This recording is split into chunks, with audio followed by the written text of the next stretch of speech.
నమస్తే అండి, welcome to వివాహ భోజనం ఇన్ యూకే. ఈరోజు మన ఛానల్లో స్పెషల్ మేక కాళ్ళ కూర.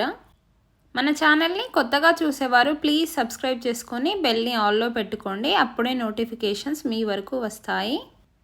ఈ కాళ్ళ కూర మంచి చిక్కని సూప్తో చాలా టేస్టీగా ఉంటుంది. ఒక్కసారి ట్రై చేసి వేడి వేడి అన్నంతో తినండి, అద్దిరిపోతుంది.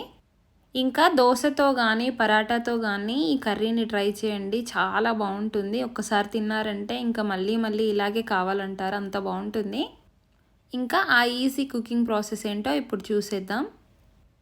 ఈ కర్రీ కోసం నేను ఇక్కడ 4 మేకకాలు తీసుకున్నాను. యూకేలో మాకు ఇలాగే కట్ చేసి ఇస్తారు, కాకపోతే ఇంత మంచిగా క్లీన్ చేసి ఇవ్వరు. మనమే ఇంటికి వచ్చిన తర్వాత ఇంకా కొంచెం దాన్ని కాల్చుకొని ఆ హెయిర్ అంతా క్లీన్ చేసుకోవాలి. అలాగే ఇందులో నేను పసుపు ఉప్పు వేసి బాగా రబ్ చేసి క్లీన్ చేశాను 2-3 టైమ్స్. ఇలా ఉప్పు పసుపుతో క్లీన్ చేయడం వల్ల మనకు కాల్చిన స్మెల్ ఉంటుంది కదా, స్మోకీ ఫ్లేవర్, అది రాకుండా ఉంటుంది. ఇప్పుడు ఒక మిక్సీ జార్ తీసుకొని దాంట్లోకి 1.5 ఉల్లిపాయ వరకు ఇలా పెద్దగా కట్ చేసుకొని దాన్ని మంచిగా స్మూత్ పేస్ట్ లాగా మిక్సీ పట్టుకోవాలి.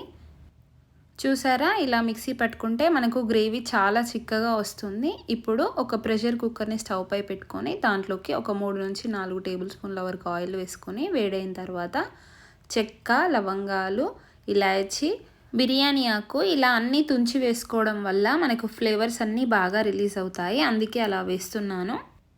కొంచెం ఇవి వేగిన తర్వాత ఇందులోకి కట్ చేసి పెట్టుకున్న పచ్చిమిరపకాయలు ఒక 5-6 వేసుకోవాలి. ఇవి కొంచెం వేగిన తర్వాత ఇందులోకి పుదీనాను వేసుకోవాలి కట్ చేసుకొని. కాసేపు వేగగానే ఇందులోకి మనం పేస్ట్ చేసి పెట్టుకున్న ఉల్లిపాయ పేస్ట్ ఉంది కదా, దాన్ని వేసుకొని మొత్తంగా కలుపుకోవాలి.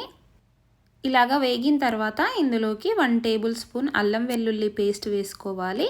ఈ అల్లం వెల్లుల్లి పేస్ట్ కూడా పచ్చివాసన పోయి మంచి స్మెల్ వస్తుంది కదా, అంతవరకు వేపుకుంటూ ఉండాలి. ఇప్పుడు ఇందులోకి ఒక 1/2 టీ స్పూన్ వరకు పసుపును వేసుకొని పసుపు పచ్చివాసన పోయేంత వరకు కలుపుకోవాలి. ఇందులో నుంచి మనకు ఆయిల్ కనిపిస్తలేదు కదా, కానీ మొత్తం కుక్ అయిన తర్వాత అంతా రిలీజ్ అవుతుంది ఆయిల్ అంతా. ఆనియన్ పేస్ట్ నుంచి సపరేట్ అవ్వడానికి మనకు కాస్త టైం పడుతుంది. ఇప్పుడు ఇందులోకి క్లీన్ చేసి పెట్టుకున్న మేక కాళ్ళని వేసుకొని కలుపుకోవాలి. ఈ ఉల్లిపాయ పేస్ట్ అంతా వాటికి బాగా పట్టించాలి.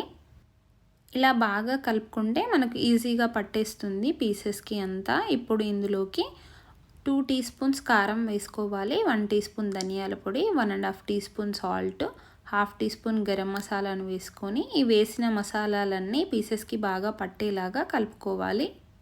ఇలా బాగా కలుపుకున్న తర్వాత మూత పెట్టుకొని 2 నిమిషాలు వేపుకుంటే మనకు మసాలాలన్నీ పీసెస్కి బాగా పడతాయి. ఇప్పుడు ఇందులోకి కట్ చేసి పెట్టుకున్న ఒక్క టమాటోని వేసుకోవాలి.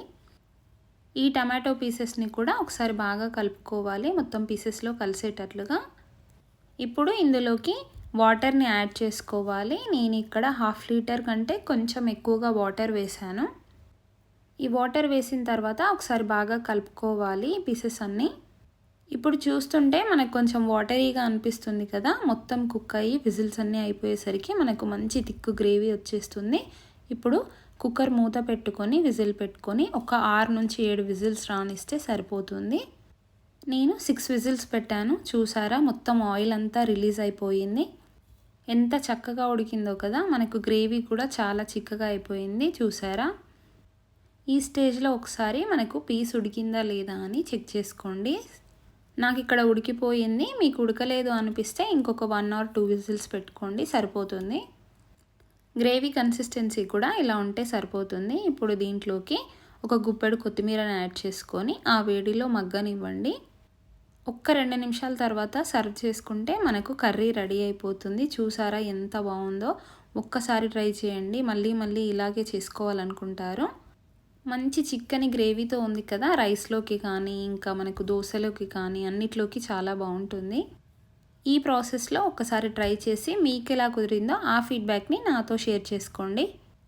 ఈ వీడియో మీకు నచ్చినట్లయితే ప్లీజ్ సబ్స్క్రైబ్ చేసుకొని లైక్ చేసి మీ ఫ్రెండ్స్ అండ్ ఫ్యామిలీకి షేర్ చేయండి.